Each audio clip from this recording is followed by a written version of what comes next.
अस्सलामुअलैकुम स्टूडेंट्स, आज हम एक्सरसाइज कर रहे हैं क्लास 10th की बायोलॉजी का चैप्टर नंबर 1 है एक्सचेंज ऑफ गैसेस, जिसकी हम एक्सरसाइज कर रहे हैं। जिसमें क्वेश्चन नंबर 1 जो कि मल्टीपल चॉइस का क्वेश्चन था उसको हमने सॉल्व कर लिया था। आज हम शॉर्ट क्वेश्चन कर रहे हैं, यानी मुख्तसर सवालात कर रहे हैं। इससे पहले कि मैं ये सवालात जो ये क्वेश्चन हैं इनके आंसर आपको एक्सप्लेन करूं, आपको समझाऊं, अगर आप मेरे चैनल पर नए हैं और आपको कोई मुश्किल पेश आ रही है एक्सरसाइज के करने में, सवालात के या क्वेश्चंस को अंडरस्टैंड करने में कोई मुश्किल आपको पेश आ रही है और आपने मेरे चैनल को स्विच किया है, आप मेरे चैनल पर आए हैं, तो आप बिल्कुल सही जगह पर आए हैं। यहाँ मैं आपको ना सिर्फ कॉन्सेप्ट क्लियर करूँगी बल्कि एक्सरसाइज में दिए हुए जितने भी क्वेश्चंस हैं उनको सही तरह से एक्सप्लेन करूँगी ताकि आप उसको अपने अल्फाज में उस क्वेश्चन का आंसर लिख सकें, आपको लिखना आ जाए। आपको हेडिंग्स भी बताऊँगी और कुछ आंसर भी बताऊँगी। चलें स्टार्ट करते हैं। पहला सवाल है, ब्रीथिंग और सेलुलर रेस्पिरेशन में क्या फ़र्क है। आपने दो तरीके से इसका सवाल करना है। शॉर्ट क्वेश्चन है, आप बीच में एक लाइन ड्रॉ करें, पेपर पर कॉलम बनाएं, एक में आपने ब्रीथिंग लिखें और एक में सेलुलर रेस्पिरेशन लिखें। ब्रीथिंग वाले कॉलम में ब्रीथिंग की डेफिनेशन लिख दें, सेलुलर रेस्पिरेशन वाले कॉलम में सेलुलर रेस्पिरेशन की लिख दें। ऐसे भी कर सकते हैं, या फिर आप पहले ब्रीथिंग की हेडिंग डालें और ब्रीथिंग यानी तनफ़ुस के बारे में लिखें और फिर सेलुलर रेस्पिरेशन की हेडिंग डालें और इसके बारे में लिखें। अब मैं आपको बताती हूँ कि ब्रीथिंग और सेलुलर रेस्पिरेशन में क्या डिफरेंस है। जैसे कि आप लोगों ने पढ़ा है चैप्टर में कि ब्रीथिंग क्या है, जस्ट एक्सचेंज ऑफ गैसेस, जिसमें सिर्फ गैसों का तबादला होता है। Breathing is the process in exchange of gases, जिसमें सिर्फ गैसों का तबादला होता है। कौन सी गैसों का होता है? ऑक्सीजन का अंदर जाना और कार्बन डाइऑक्साइड का बाहर निकलना। बस ये क्या है? ब्रीथिंग। और सेलुलर रेस्पिरेशन क्या है, ये मैं आपको इसकी प्रॉपर डेफिनेशन बता देती हूँ और समझा भी देती हूँ। यहाँ पर देखिए, मैं वहाँ पे रीड कर रही हूँ, आप देखिए। Cellular respiration is a set of metabolic reactions and processes take place in the energy from nutrients into ATP and then release waste products। ये आप इंग्लिश में लिख सकते हैं। इंग्लिश मीडियम में दोनों मीडियम को लेके चल रही हूँ। मेरे उर्दू मीडियम के जो बच्चे हैं बेचारे, जो ट्यूशन को भी अफोर्ड नहीं कर सकते, उनके लिए भी मैंने काम किया है ताकि उनको भी आसानी हो। तो उर्दू में ये है कि सेलुलर तनफ़ुस मेटाबॉलिक प्रोसेस और रिएक्शंस का एक ऐसा सेट है जो फूड या ग़िज़ा या ग़िज़ाइयत से तवानाई लेकर इसको एटीपी में तब्दील कर देता है और बेकार मादे बनाता है। तो ये आप हेडिंग डाल के ये आंसर आप लिख देंगे। तो ये हो गया आपका पहला क्वेश्चन। अब आपका दूसरा क्वेश्चन मैं आपको बताती हूँ, उससे पहले हम तीसरे पे आ जाते हैं। तीसरा उससे शॉर्ट है, उससे थोड़ा कि एक स्टोमा और लेंटिसल में आप किस तरह तमीज़ करेंगे। आप इसी तरह कॉलम बना सकते हैं कि आप कॉलम बनाएं, एक की हेडिंग होगी स्टोमा और दूसरे की हेडिंग होगी लेंटिसल। स्टोमा वाले में स्टोमा के बारे में लिखें, लेंटिसल वाले में लेंटिसल के बारे में लिखें। दूसरी तरीके से आप इस तरीके से भी ये सवाल कर सकते हैं कि आप एक हेडिंग डालें स्टोमा और स्टोमा के बारे में लिखें और फिर लेंटिसल की हेडिंग डालें और लेंटिसल के बारे में लिखें। जस्ट डिफ़ाइन करें, डेफिनेशन लिखें, तफसील में डिटेल में नहीं जाना। ये शॉर्ट क्वेश्चन है। स्टोमा क्या होता है कि पत्ते की एपिडर्मिस में पाए जाने वाले जो पौधे के पत्ते होते हैं, प्लांट्स के जो लीव्स होते हैं, उनके एपिडर्मिस पत्तों में पाए जाने वाले जो स्टोमेटा होते हैं, सुराख होते हैं, उन सुराख जो पत्तों में जो सुराख पाए जाते हैं उनको स्टोमेटा कहा जाता है, जिससे गैसों का तबादला होता है। ऑक्सीजन गैस जो है रिलीज़ होती है, कार्बन डाइऑक्साइड गैस अंदर जाती है। वो पौधे के पत्ते के जो सुराख होते हैं वो स्टोमेटा हैं या स्टोमा है, एक ही बात है। लेंटिसल के बारे में आप लिखेंगे कि जो वुडी स्टेम्स होते हैं, यानी लकड़ी के जो तने होते हैं, दरख्तों के कुछ तने या कुछ स्टेम्स ऐसे होते हैं जो लकड़ी के होते हैं, वुडी होते हैं, यानी उनमें छाल होती है या बार्क होती है। वो जो बार्क होती है या छाल होती है वो पानी को और गैसेस को एब्जॉर्ब नहीं कर सकती, लेकिन उनमें कुछ छोटे छोटे सुराख पाए जाते हैं जिनको लेंटिसल्स कहते हैं। ये लेंटिसल्स जो हैं वो एक्सचेंज ऑफ गैसेस को अलाउ करते हैं, यानी इनकी मदद से गैसों का तबादला हो सकता है।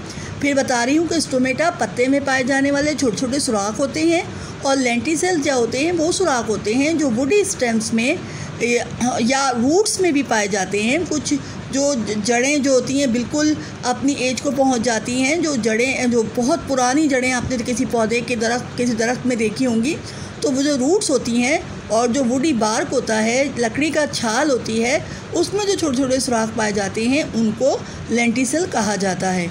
ठीक है, ये तो हो गया आपका तीसरा सवाल। अब आ जाते हैं अपने दूसरे सवाल के ऊपर। ये दूसरा क्वेश्चन है, इसका पेज नंबर 5 है।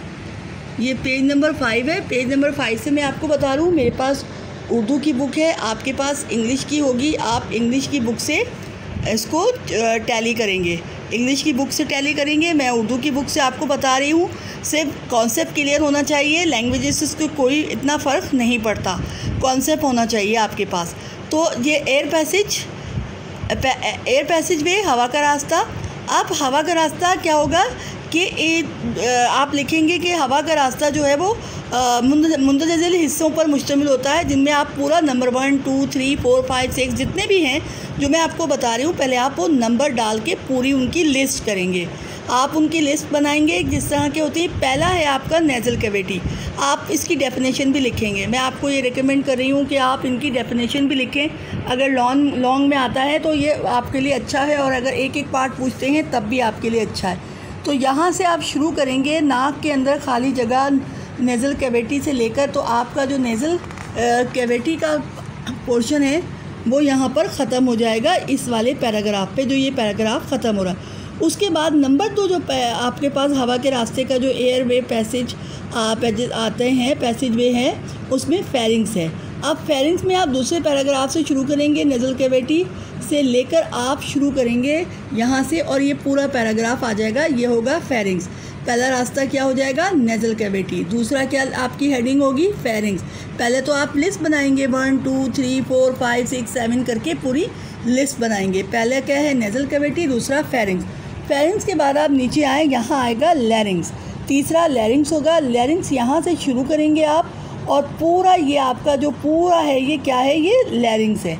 लैरिंग्स के बाद आपके पास आ जाएगा, यहाँ पे आप अगले पेज पर आएंगे। अगले पेज पे आएंगे आप ट्रैकिया की हेडिंग डालेंगे आप की। पहले नंबर 1 नेज़ल कैविटी, नंबर 2 आपके पास आ जाता है फेरिंग्स, नंबर 3 आ जाता है आपके पास लैरिंग्स, नंबर 4 आपके पास हेडिंग आएगी ट्रैकिया। इसी तरह आप लिस्ट भी बनाएंगे 1, 2, 3, 4, 5, 6 करके। ट्रैकिया आप यहाँ से शुरू करेंगे और यहाँ तक आ जाएगी, आपका ये पैराग्राफ हो जाएगा ट्रैकिया। ट्रैकिया के बाद आप हेडिंग डालेंगे, जो नंबर 5 होगी वो है ब्रोंकाई। ब्रोंकाई आप यहाँ से ये पैराग्राफ से स्टार्ट करेंगे सीने की कैविटी में। अच्छा, आप एज इट इज़ ये अल्फाज नहीं लिखेंगे जो बुक में, आप इन हेडिंग्स को लिस्ट आउट करेंगे, पूरी इनकी लिस्ट बनाएंगे, उनको बार बार पढ़ेंगे और फिर अपने अल्फाज में लिखेंगे। ठीक है, तो लैरिंग्स आपके पास यहाँ पे आ जाएगा, पूरा यहाँ तक आ जाएगा, तकसीम हो जाता है। ठीक है, उसके बाद आपके पास अगली हेडिंग आएगी ब्रोंक्यूल्स, जो कि यहाँ से शुरू होगी ब्रोंक्यूल।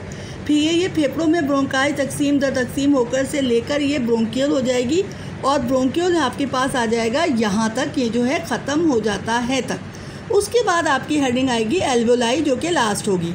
आप यहाँ से स्टार्ट करेंगे कि ब्रोंकियल का इख्तिताम बहुत ही बारीक और छोटी ट्यूब्यूल्स में होता है, से लेकर ये आपका पूरा यहाँ तक आएगा, घेरे होता है। ये शक्ल वकल नहीं लिखिएगा, यहाँ तक होगा। ठीक है, आप ये पूरी लिस्ट बनाएंगे, ये हवा का रास्ता है। अगर शॉर्ट क्वेश्चन में आता है तो आप पूरी लिस्ट करेंगे, पूरी नंबर 1, 2, 3, 4, 5, 6 करके, और इसकी एक लाइन में या 1.5 लाइन में इसकी डेफिनेशन लिखेंगे, क्योंकि शॉर्ट क्वेश्चन में आता है। लेकिन अगर ये लॉन्ग में आता है तो आप ये पूरी हेडिंग की पूरी उसी तरह नंबर 1, 2, 3, 4, 5, 6 करके लिस्ट बनाएंगे और उनकी हेडिंग के साथ लिखेंगे। तो यहाँ पे आपका ये वाला क्वेश्चन ख़त्म हो जाता है। तो आपके जो ये शॉर्ट क्वेश्चन हैं, पहले हमने MCQs किए थे। MCQs के बाद हमने जो अपनी अगली आज की क्लास है उसमें हम अपने क्वेश्चन पर आए थे। तो आज हमने किए थे शॉर्ट क्वेश्चन। अगली नेक्स्ट क्लास में हम जो अपनी आने वाली क्लास होगी उसमें हम करेंगे अंडरस्टैंडिंग कॉन्सेप्ट बेस्ड जो क्वेश्चन होंगे, जिसको हम फहम और इदराक के क्वेश्चन कहते हैं, वो सॉल्व करेंगे। तो आपको बस एक छोटा सा काम करना होगा कि चैनल को सब्सक्राइब करना होगा और बेल आइकन के बटन को ज़रूर प्रेस करना होगा, ताकि मेरी आने वाली वीडियोस का नोटिफिकेशन आप तक पहुंच जाए और आपकी स्टडीज़ में आपके जितने भी प्रॉब्लम्स हैं वो सॉल्व हो जाएं। मैं पूरी कोशिश करूंगी कि आपको 10th की और 9th की बायोलॉजी पढ़ने में कोई भी मुश्किल ना हो, उसकी एक्सरसाइज करने में कोई मुश्किल ना हो। तो बस एक काम है कि बस चैनल को सब्सक्राइब करें और उन लोगों तक, उन बच्चों तक पहुंचाएं जो कि ट्यूशन अफोर्ड नहीं कर सकते। उर्दू मीडियम में लेने का मेरा मतलब ये है कि बहुत सारे बच्चे गवर्नमेंट स्कूल्स में पढ़ते हैं जहाँ उर्दू मीडियम में पढ़ाया जाता है, वो ट्यूशन भी अफोर्ड नहीं कर सकते। तो उन बच्चों के लिए उर्दू मीडियम में काम बहुत कम हुआ है। तो मैंने सोचा क्यों ना मैं उर्दू मीडियम वालों के लिए भी काम करूं। मैं इंग्लिश मीडियम वालों को भी बता रही हूं, देखो बच्चों, लैंग्वेज से कुछ फ़र्क नहीं पड़ता। आपके कॉन्सेप्ट्स जितने क्लियर होंगे उतना ही आपके लिए अच्छा होगा। चाहे आप इंग्लिश में लिखें, चाहे हिंदी में लिखें, चाहे आप कोई सी दुनिया की ज़बान में लिखें, लेकिन आपका कॉन्सेप्ट क्लियर होगा तो आप सही लिख पाएंगे ना। तो सवाल मैंने आपको समझा दिए, जवाब भी आपको बता दिए। अब आप इसको पढ़िएगा और अपने अल्फाज में लिखिएगा। मिलते हैं नेक्स्ट क्लास में, जब तक के लिए अल्लाह हाफिज़।